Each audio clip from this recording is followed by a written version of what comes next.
آپ قربانی کرتے ہیں نا بقرعید پر؟ کتنا بکرا قربانی کرتے ہیں؟ 1 2؟ کیا کبھی کسی کو سنا ہے کہ اس نے 100 بکرے قربانی کیے ہوں؟ نہیں۔ اللہ کے رسول صلی اللہ علیہ وسلم نے 100 اونٹ قربان کیے تھے بقرعید کے دن 10ویں ذی الحجہ کو۔ کتنے اونٹ؟ 100۔ اور اونٹ نہیں، سرخ اونٹ۔ عرب کے اندر سرخ اونٹ کی بہت قیمت ہے، جو لوگ عرب میں رہتے ہیں ان کو معلوم ہے سرخ اونٹ بہت قیمتی ہوتا، بہت مہنگا ہوتا ہے۔ جیسے آپ کے ہاں کوئی بکرا جس کی کھال پر اگر اللہ لکھا ہوا آ جائے یا محمد لکھا ہوا آ جائے تو اس کی قیمت بڑھا دیا جاتا ہے، بڑھ جاتی ہے۔ 1.5 لاکھ 2 لاکھ 2.5 لاکھ۔ ایک مرتبہ میں مارکیٹ میں گیا تو آدمی دکھانے لگا کہ اس میں لکھا دیا محمد لکھا ہے۔ ہم نے کہا چلیے ہوگا، لکھا ہوگا، چلیے قیمت کیا ہے؟ کہتا ہے کہ 2.5 لاکھ۔ میں نے کہا کیوں؟ کہنے لگا محمد لکھا ہے۔ میں نے کہا اچھا ایسا کرو کہ بکرا مجھے دے دو جتنے کا ہے، کھال میں تمہیں دے دوں گا۔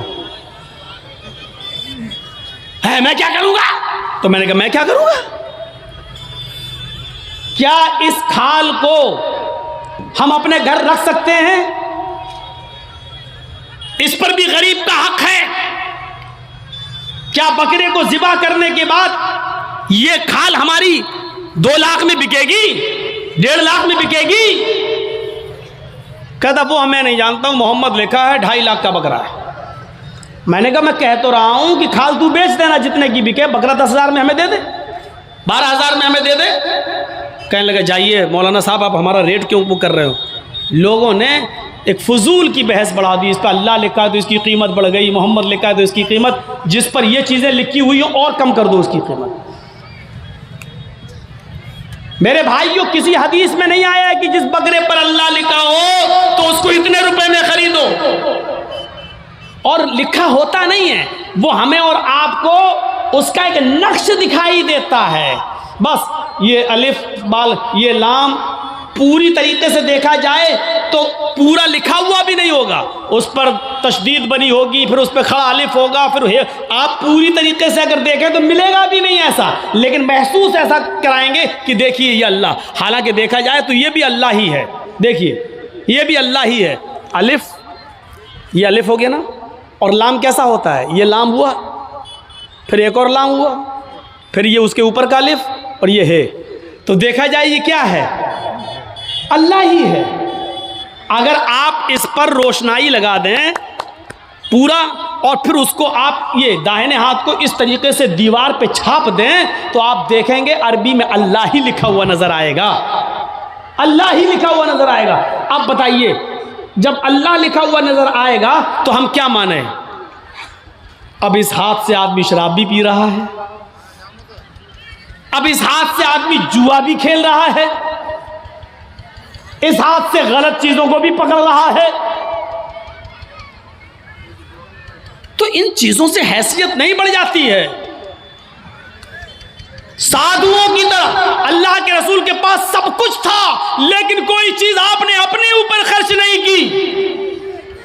تاریخ بتاتی ہے 100 اونٹ، ہمارے پاس اگر 2 جانور بھی آ جائیں قربانی کے لیے تو آج ہم 10ویں کو کرتے ہیں اور دوسرا بکرا 12ویں کو کریں گے۔ کیوں؟ میری بیٹی آئے گی، میری بہن آئے گی، میرے رشتہ دار آئیں گے، دوسرا بکرا ہم 12ویں تاریخ کو کریں گے اپنے رشتہ داروں کو دعوت دینے کے لیے۔ لیکن اللہ کے رسول نے 100 سرخ اونٹوں کی قربانی کی، اور ایک ہی دن کی 10ویں تاریخ کو۔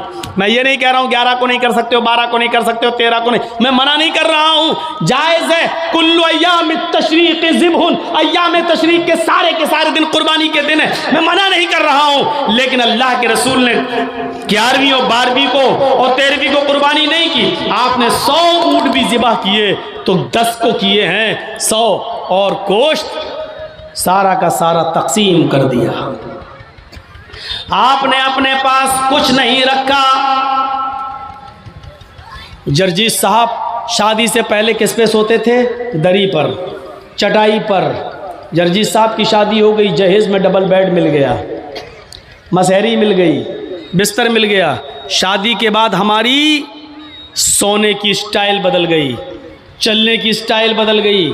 جرجیت صاحب سائیکل پہ چلتے تھے، اب بائک پہ چل رہے ہیں، بڑے آدمی ہیں،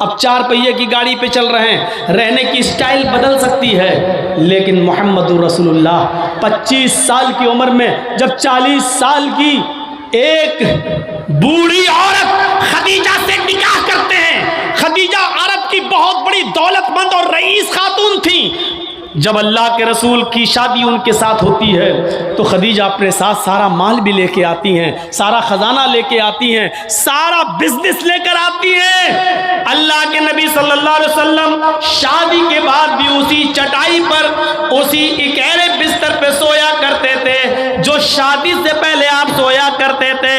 آپ تعجب کریں گے، ایک بار اللہ کے نبی صلی اللہ علیہ وسلم جس بستر پہ سو رہے تھے، حضرت عائشہ نے اس بستر پر لیٹ کر دیکھا جو کافی گڑ رہی تھی، فرمایا اللہ کے نبی کو یہ بستر کتنا گڑتا ہوگا، کتنا چبھتا ہوگا۔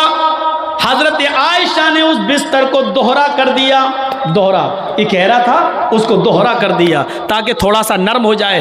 اللہ کے نبی اس بستر پہ سو جاتے ہیں، تہجد کی نماز میں نہیں اٹھ پاتے ہیں، جب آنکھ کھلی تو فجر کا وقت تھا، فجر کی نماز پڑھانے کے بعد جب گھر پہ آتے ہیں تو پوچھتے ہیں عائشہ تم نے بستر پر ایسی کون سی چیز بچھا دی تھی؟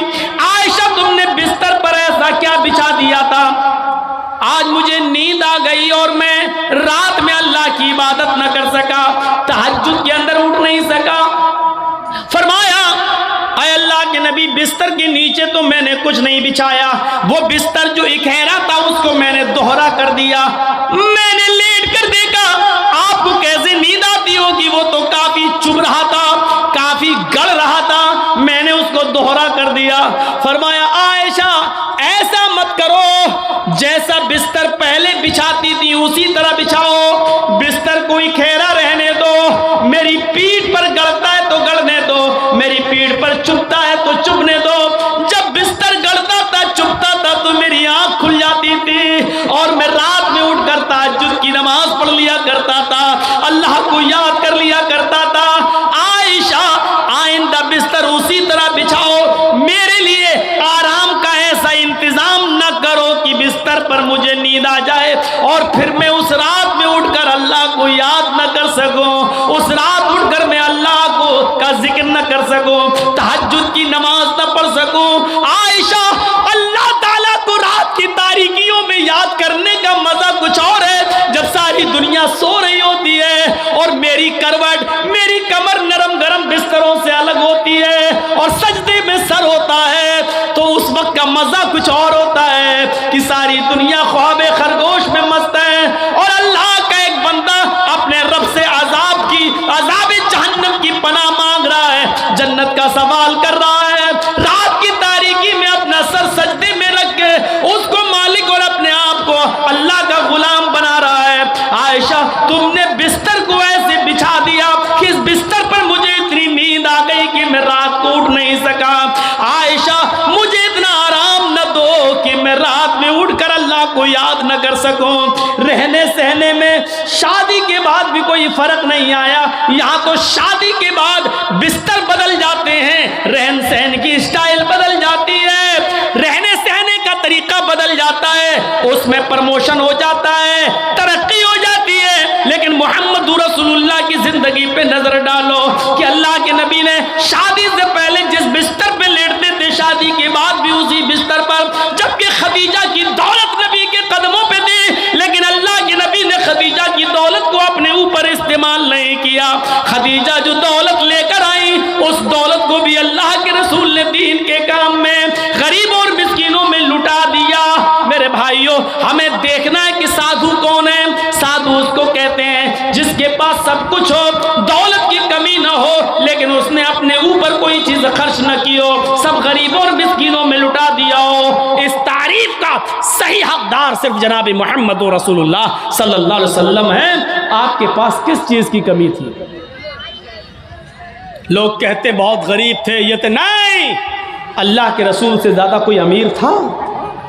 اللہ نے کہا تھا کہو تو اس پہاڑ کو ہم سونے کا بنا دیں، اور یہ احد پہاڑ جب سونے کا بن جائے تو جہاں آپ چلیں یہ پہاڑ بھی آپ کے ساتھ چلے۔ لیکن اللہ کے نبی نے اللہ تعالیٰ کے اس فرمان کو، اس گزارش، اللہ تعالیٰ کے اس حکم کو نافذ ہونے کے بعد منع کر دیا کہ نہیں نہیں، اے اللہ مجھے دنیا میں آرام نہیں، سونا نہیں چاہیے، چاندی نہیں چاہیے، بلکہ آپ نے فرمایا اللہم اجعلنی فی حیاتی مسکینا، اے اللہ دنیا میں مجھے جتنے دن زندہ رکھ، مسکین بنا کے زندہ رکھنا۔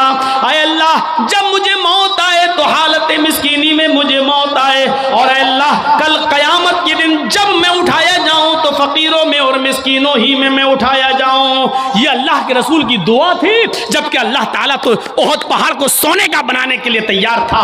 نبی اکرم جہاں چلتے پہاڑ آپ کے ساتھ ساتھ چلتا، لیکن اللہ کے رسول نے پہاڑ کو سونے کا بنانے سے منع کر دیا اور کہا کہ مجھے دنیا کے عیش و آرام نہیں چاہیے۔ حضرت عبداللہ ابن عمر نے بستر پر لیٹ کر دیکھا تو کہا اللہ کے نبی یہ کیا ہے؟ جب اللہ کے نبی اس بستر پر سو کے اٹھے تو دیکھا کہ اس نشان پڑ گئے۔ آپ کسی کھردری چٹائی پر لیٹیے، ننگی پیٹھ، جب آپ اٹھیں گے تو چٹائی کے نشان آپ کی پیٹھ پر پڑ جائیں گے۔ اللہ کے نبی کی پیٹھ پر جب نشان پڑے تو حضرت عبداللہ ابن عمر نے جب یہ دیکھا تو چیخ پڑے، اے اللہ کے رسول آپ تو یہود و نصارہ تو نرم گرم بستر پر سوئیں، اور آپ جو ہیں ایسی چٹائی پر جس سے آپ کے نشان پڑ جائیں، نہیں نہیں، آج کے بعد آپ اس چٹائی پر نہیں سوئیں گے۔ آپ نے کہا پھر لَوِتَّخَذْنَا لَكَ وَطَانًا، آج ہم آپ کے لیے ایک نرم گرم بستر بنا دیں گے، نرم گرم گدے کا انتظام کر دیں گے، آپ اس کے اوپر سونا۔ اللہ کے نبی صلی اللہ علیہ وسلم نے فرمایا نہیں، اے عبداللہ میرے لیے نرم گرم بستر کا انتظام مت کرنا۔ مالی وللدنیا مانا فی الدنیا الا کراکب استظل تحت شجرہ ثم راحا، میرے لیے نرم گرم بستر نہیں، میں تو اس دنیا میں ایک مسافر کی طرح ہوں۔ جیسے مسافر تھک جاتا ہے تو ایک سایہ دار درخت کے نیچے آرام کرنے کے لیے بیٹھ جاتا ہے، تھوڑا پانی پیتا ہے، سستاتا ہے اور پھر اٹھ کے چل دیتا ہے۔ میں بھی اس دنیا میں ایک مسافر کی طرح ہوں، چند دن رہوں گا اور پھر یہ دنیا چھوڑ کے چلا جاؤں گا، پھر اس دنیا سے میں نکل جاؤں گا۔ میں تو ایک مسافر کی طرح ہوں۔ نہیں نہیں، ایک حدیث میں آتا ہے آپ نے حضرت عمر کو سختی سے منع کیا تھا میرے لیے نرم گرم بستر نہ بنانا، لہم فی الدنیا ولنا فی الآخرہ، یہ نرم گرم بستر ان یہود و نصارہ کے لیے دنیا میں ہے اور ہمارے لیے آخرت میں ہے، ہمارے لیے آخرت کے اندر بنائے آخرت میں ہے، ہمارے لیے دنیا میں نہیں ہے، ہمارے لیے آخرت کے اندر بنائے گئے ہیں۔ اس لیے ہمیں دنیا کے عیش و آرام نہیں چاہیے۔ سادھو اس کو کہتے ہیں جس کے پاس سب کچھ ہو لیکن اس نے غریبوں پر نچھاور کر دیا ہو، مسکینوں پر لٹا دیا ہو، اپنے پاس اس نے کچھ نہ رکھا ہو۔ آسنا سادھوت منم، جو سادھوؤں کی طرح اپنی زندگی گزارے گا، اشٹرو گڑا، اور اس کے اندر 8 خوبیاں پائی جائیں گی۔ اب 8 خوبیاں بھی دیکھ لو کس کے اندر تھیں۔ الپ بھاشی، وہ کم بولے گا۔ کم بولنے والا کون تھا؟ پوری زندگی آپ پڑھ جائیے، محمد الرسول اللہ صلی اللہ علیہ وسلم سے زیادہ کم بولنے والی شخصیت آپ کو نہیں ملے گی۔ ضرورت کے وقت بولنا اور اتنا بولنا جتنی ضرورت ہے، اس سے زیادہ نہیں۔ یہ ہمارے اور آپ کے یہاں کا ماحول ہے، کوئی زیادہ بول رہا ہے، کوئی کم بول رہا ہے۔ اللہ کے رسول اتنا ہی بولا کرتے تھے جتنی ضرورت ہے۔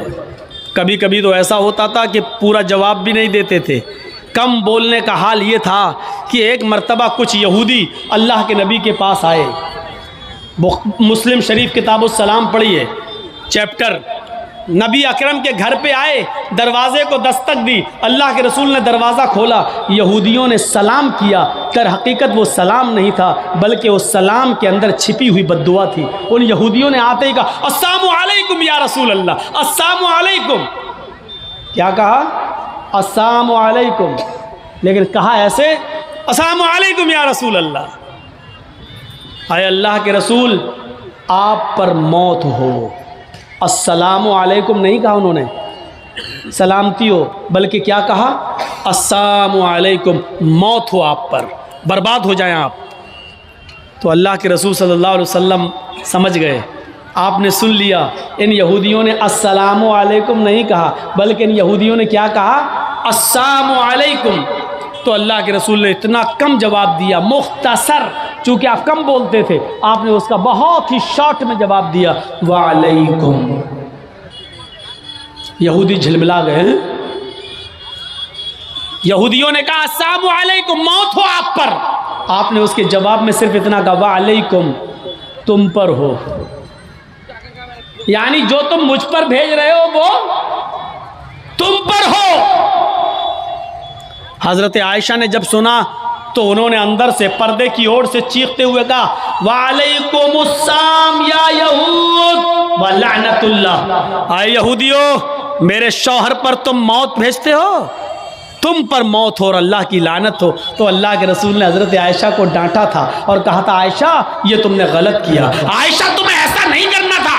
حضرت عائشہ نے کہا اللہ کے رسول آپ نے سنا نہیں، آپ پر موت بھیج رہے ہیں وہ۔ اللہ کے نبی نے کہا عائشہ کیا تم نے سنا نہیں میں نے ان کو کیا جواب دیا؟ انہوں نے کہا السلام علیکم، میں نے کہہ دیا وعلیکم، جو انہوں نے مجھ پر بھیجا میں ان کو بھیج چکا ہوں، میں ان کو بول چکا ہوں، تم نے اپنی طرف سے زیادتی کی ہے، غلط کیا، جاؤ معافی مانگو تم۔ میرے پیارے ساتھیو تصور کریں آپ اللہ کے نبی کتنا کم بولتے تھے، کم بولنے کو اپنی عادت بنائیے، ضرورت کے تحت بولیے، کیونکہ زبان سے ہی اکثر گناہ ہوتے ہیں، زیادہ زبان استعمال کرو گے پھسلے گی۔ اس لیے حضرت ابو بکر صدیق کبھی کبھی کان میں مسواک لگاتے تھے، یہ مسواک، نماز کا ٹائم ہوا مسواک کیا پھر کان میں لگا لیا۔ اس مسواک کو ایک بار اپنے داہنے ہاتھ میں پکڑے اور زبان کھینچ رہے تھے ایسے، اور مسواک زبان پہ مار رہے تھے ایسے۔ حضرت عمر نے کہا یہ کیا کر رہے ہو؟ کہا اس زبان کو سزا دے رہا ہوں۔ کہا کس بات کی؟ یہی زیادہ بولتی ہے، اس کو اوقات میں رکھ رہا ہوں، اس کو بتا رہا ہوں دیکھ اگر زیادہ بولنے کا کام تو نے کیا تو تیری پٹائی لگے گی اس مسواک سے۔ ایسا میں اس لیے کر رہا ہوں تاکہ زبان ہماری کنٹرول میں رہے، کیونکہ اکثر لوگ جہنم میں زبان کی وجہ سے جاتے ہیں۔ یہی وجہ تھی کہ اللہ کے نبی صلی اللہ علیہ وسلم نے جنت میں جانے والے لوگوں کی جب ایک لسٹ تیار کی تو ان نوجوانوں کو نہیں بھولا، فرمایا آئے نوجوانوں تم مجھے دو چیزوں کی ضمانت دو، تم مجھے دو چیزوں کی ضمانت دو، میں تمہیں جنت کی ضمانت دیتا ہوں۔ من یضمن لی، کون ہے جو مجھے دو چیزوں کی ضمانت دیتا ہے؟ تم مجھے دو چیزوں کی گارنٹی دو، میں تمہیں جنت کی گارنٹی دیتا ہوں۔ صحابہ نے پوچھا اللہ کے نبی وہ دو چیزیں کیا ہیں؟ آپ نے فرمایا الفم والفرج، ایک منہ، ایک زبان، اور دوسری شرمگاہ یعنی زناکاری۔ تم مجھے ان دو چیزوں کی ضمانت دے دو کہ میں زبان سے جو بھی بولوں گا سچ بولوں گا، کبھی جھوٹ نہیں بولوں گا، کبھی کسی کی غیبت نہیں کروں گا، کبھی کسی کی برائی نہیں کروں گا، کبھی کسی کی چغلی نہیں کروں گا، کبھی کسی کو تکلیف نہیں پہنچاؤں گا، اور دوسری اس بات کی گارنٹی دے دو کہ میں کسی کی ماں بہن بیٹی پر غلط نظر نہیں ڈالوں گا اور اس کو کبھی غلط نظر سے نہیں دیکھوں گا، زنا نہیں کروں گا۔ تم اپنی ان دو چیزوں کی ضمانت دے دو، جو مجھے ان دو چیزوں کی ضمانت دے گا میں اس کو جنت کی ضمانت دیتا ہوں، یعنی وہ میرے ساتھ جنت کے اندر جائے گا۔ زبان کی وجہ سے اکثر لوگ جہنم میں جاتے ہیں، اور دوسری شرمگاہ زناکاری کی وجہ سے جہنم کا شکار ہوتے ہیں لوگ۔ تو میرے پیارے ساتھیو اللہ کے رسول بہت کم بولا کرتے تھے، اور کم بولنے کا حکم بھی دیا کرتے تھے کہ لوگوں ضرورت کے تحت بس بولو، زیادہ مت بولو۔